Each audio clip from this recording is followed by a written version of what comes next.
Hello! In this video, I'm going to show you how to create a color keyboard on Macs. In this keyboard, each note that is being played turns into a different color on the panel above. Each note gets an individual, unique color. To do this, we are going to learn about the kslider object in Macs, how to get out information about the note that is being played, how to sound out that note in the speakers, and how to create a panel that can change color with simple messages. So in fact, we need to do three things. First, we need to create a keyboard system that can play the notes that are being played and represent those notes in numbers. And then we need to create a panel, a screen that can change its color by the means of simple messages. And lastly, we need a way to connect these two systems together so that the note that is being played on the keyboard can appear as a different color on that panel itself. So let's begin. I'm going to start with the simplest task, creating a keyboard, getting sound out of it, and visualizing in numbers which notes are being played.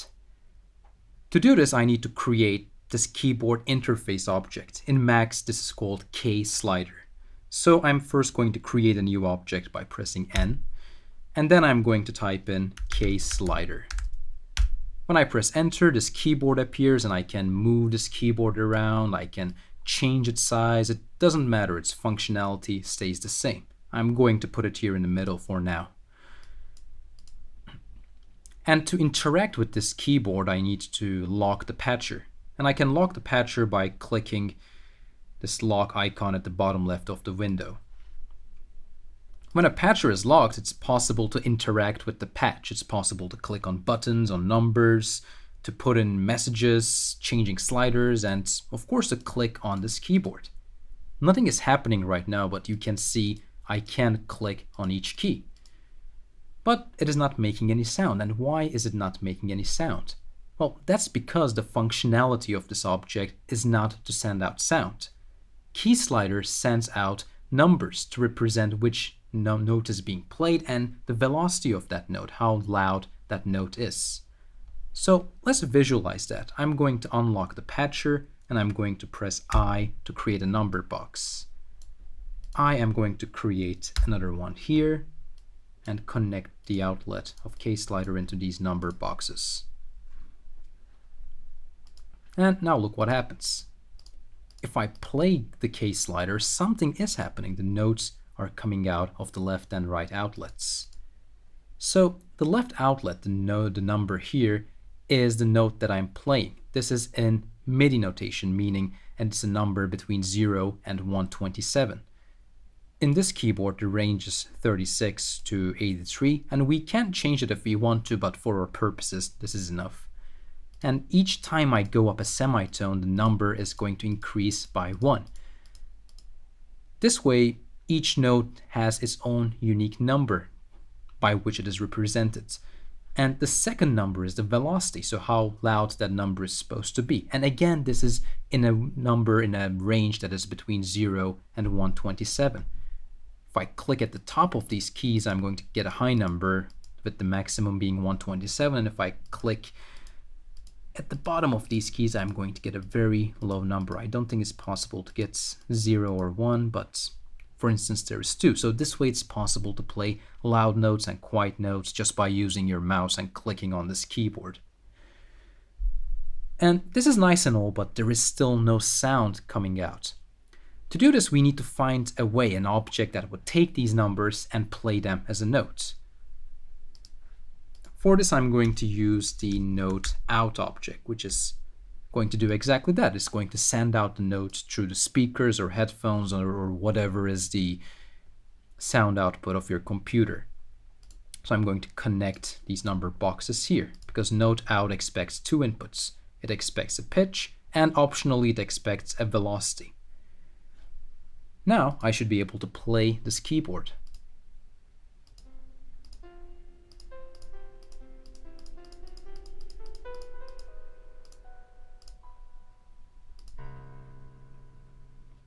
And there it is. So what is happening here? Each time I click On a key, it is sending out these numbers. They're being visualized here in these number boxes, and then they're being sent out again to this note out object, which plays the notes from the computer's audio system. So we have completed the first piece of this puzzle to get a keyboard outlay and to play sounds from that keyboard. So for now, I'm going to put this away so we can focus on the second part to create a window that can change colors. And for this, I need a panel object. So I'm going to press N to create a new object, and I'm going to type in panel. And just like the kslider, it appears as a panel that we can move around, we can change its size, and so on. So its functionality is to be a panel. It's for interface purposes. You can put it behind objects to have different colored segments in your patches. But for this patch, we are just going to use it as a screen. So what we need is a way to change the color of this panel. So let's look at the reference. The reference is to the tab to the right of the patcher window, this open notebook-like icon that says reference when you put your mouse on it. And if we click it, it opens a reference for the object that is being selected. If I click on kslider, it's going to show me information about the kslider. And if I click on panel, it's going to show me information about the panel. So I can see which kind of messages it can receive, which attributes it can have, and related objects, tutorials, reference pages that are related to this object and concepts of this object. But for now, I'm interested in the attributes. I want to find an attribute that can change the color of this panel. And I can immediately see here BG fill color, panel color. If I click on this at the bottom, it gives me information about this attribute. So it says set the color of the panel in RGBA format. In this instance, the RGBA format means four numbers between 0 and 1. One representing how much red there is in the color, one representing how much green, one representing how much blue, and an alpha value that we will always set to 1. So if I want, I can recreate this object. I can delete this panel and I can create a new one, but give it the argument give it the attribute BG fill color, and then type in the numbers. So I can type in 1001, so 1 red, no green, no blue, and as always, we set the alpha to 1. And there it is, I have a nice red panel. And if I want, I can recreate it. I can delete this and I can type panel again and set the attributes BG fill color to 0101, and then it would be a green panel. But this probably won't work if we are trying to have a system where each key, each note of the keyboard turns into a color of the panel. So we can also affect the attributes. We can set the attributes of objects by sending them a message. So here I'm going to create a message box by pressing M. And then I'm going to type in the message I want. So I'm going to type in the name of the attributes, BG fill color, and then the numbers. So let's say I want purple. So that's a lot of red, 0.8, no green, and a lot of blue. So 1, and then 1 for the alpha value. If I connect this message to panel and then lock the patcher and then click on this message, it's going to set the attribute of the panel the way I want it to. So like this, I can create a lot of different kinds of messages. I can copy this, paste it a few times, and then set different numbers here for the colors. Let's say I also want completely blue and a random colored panel. Let's see. I don't even know which color this is going to be, but let's find out. That's a nice darkish green. That's nice. So by creating these messages, I'm able to set the colors of the panels dynamically. But this wouldn't still work very well with my keyboard, because then I would need to create dozens and dozens of different messages and find a way to route the numbers to these unique messages. It would be possible, but that would be simply too much work for no good reason. So what if we instead use a color selection tool, a color selection object, to pick the color of the panel? I'm going to delete these messages, and instead I'm going to create an object that is called swatch. And swatch is a color picking tool. when the patcher is locked, you can move the selector around this color display to choose any color that you want. And then it's going to send out that color's information from its left outlet. We can visualize this information by creating a message box and then connecting this outlet to the message box's second inlet. If it's connected to its second inlet, this message box, instead of sending out the message it contains, is going to set the message inside to the message that's coming.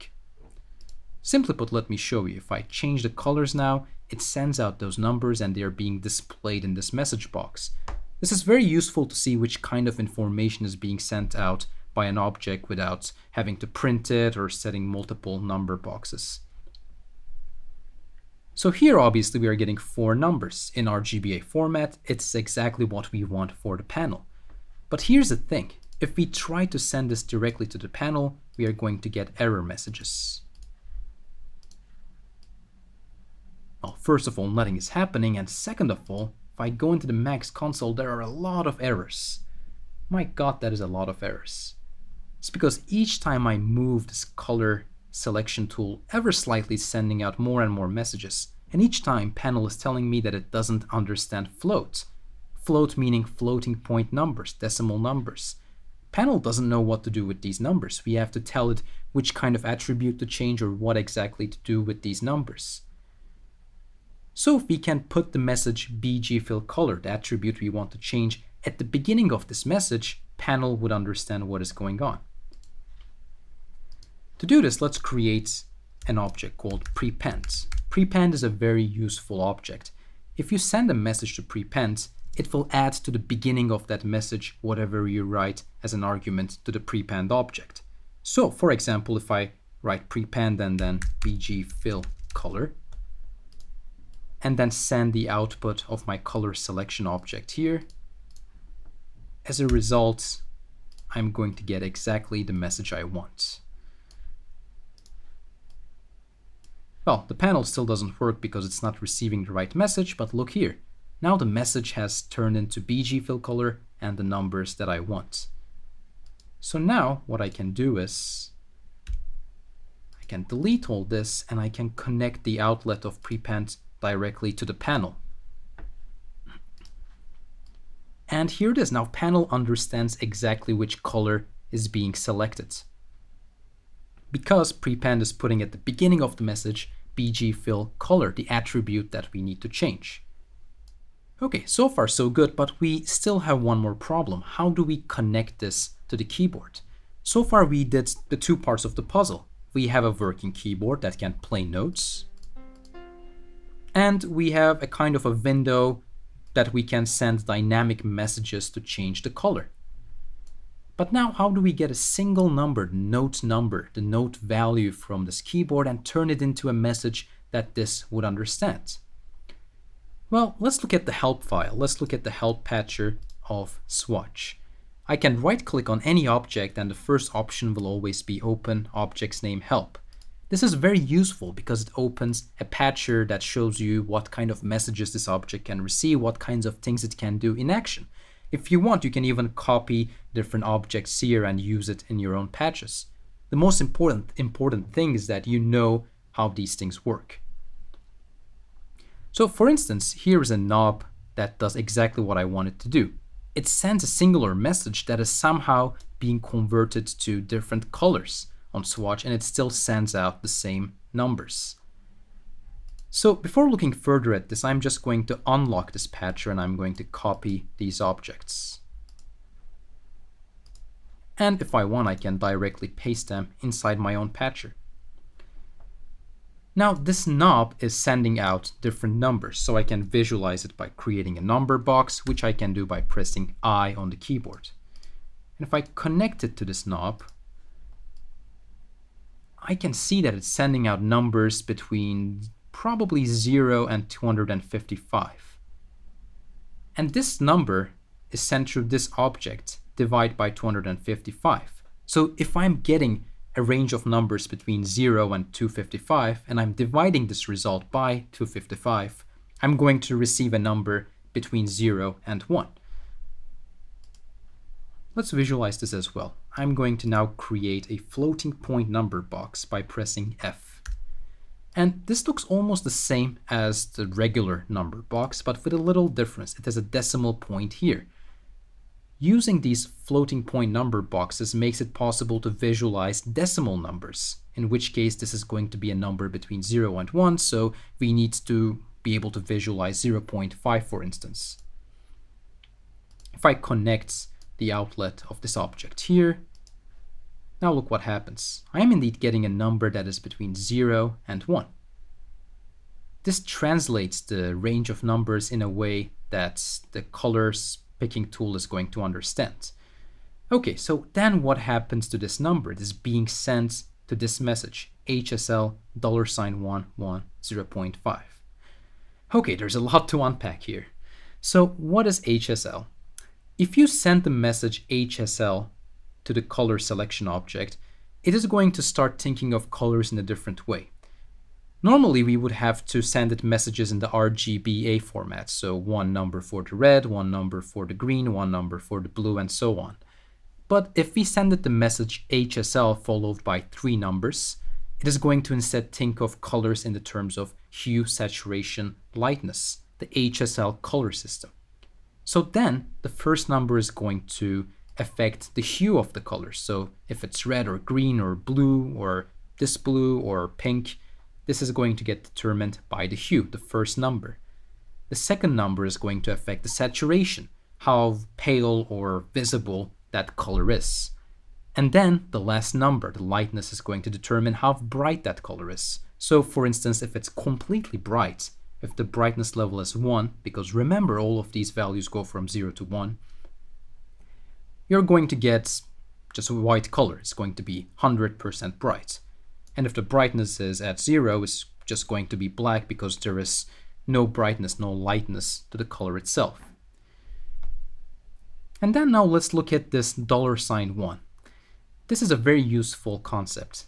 If in a message box you write $1 and then send a value, a word, a letter, a number, a whole number, a decimal number, this message is going to replace this $1 with that number and send it out like that. So for instance, if I visualize what's coming out of this message box by connecting its output to the second inlet of a message box, look at what kind of message it's sending.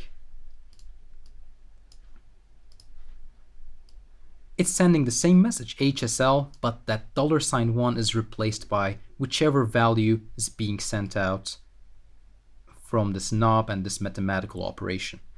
So if I send this number to the color selection tool, it is going to pick a very specific hue. In fact, I can just do this by connecting all these objects here.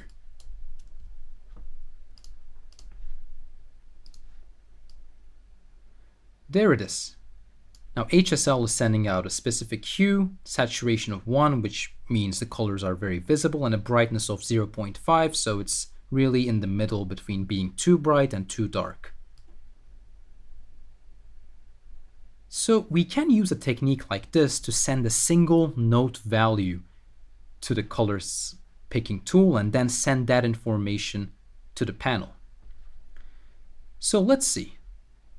The highest note we can get is 83. So if we divide this note value by 83, we should get a number that is between 0, or in this case the lowest could be 36, so 0.4 or 0.2, and the maximum number would always be 1. So let's try doing that. I'm going to create an object, divide by 83. And then I'm going to visualize the results with a number box, and then I'm going to connect it to this HSL message. These objects I don't need at all.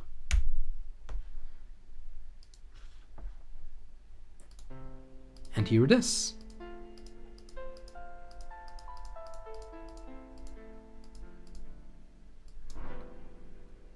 Now pressing each different note sends out a different number, which gets translated into the range of 0 to 1, which gets sent with the message HSL to the color picking tool, which sends out the color, and then prepend puts the BG fill color at the beginning of that message, and the panel finally turns into that color.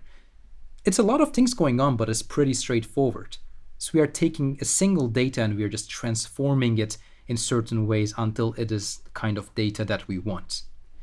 So we finally completed all 3 pieces of the puzzle, but let's do one more thing. Let's make this look nice like it looked at the beginning of this video. So to do this, I'm going to go into the presentation mode. You can always find the presentation mode icon at the bottom left of the window, a bit to the right of the locking, unlocking icon. And if you click on presentation mode, you'll see that everything disappears.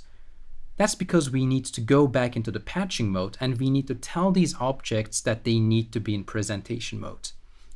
So for instance, I want to see the keyboard in the presentation, and I also want to see the panel.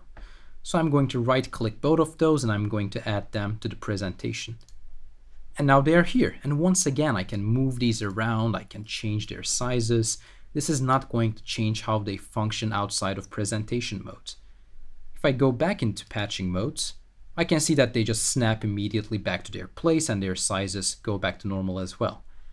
So presentation mode is just for show. It doesn't change how the patch functions under the hood. So I can change their sizes and make them look nice like it did at the beginning. There we go. So now it's like a screen and there is this keyboard at the bottom. And now if I lock this patcher, I can still play this keyboard. So here it is, a color keyboard. Now there are more things to experiment upon. If you want, you can try to take this concept, you can try to take this patch and do more interesting things. For instance, you can change different attributes of the object. What about the border or the border color, or maybe you can change the shadow size, the roundness of the panel, depending on which note is being played. You can also put the velocity into the mix. You can take this velocity value and change it into maybe the brightness of the color. So then you would have a multi-modal translation. You could change the hue itself with the note value, and you could change the brightness by using the velocity. You can even change the color of the kslider itself. Kslider has attributes for the black key color and the selected key color.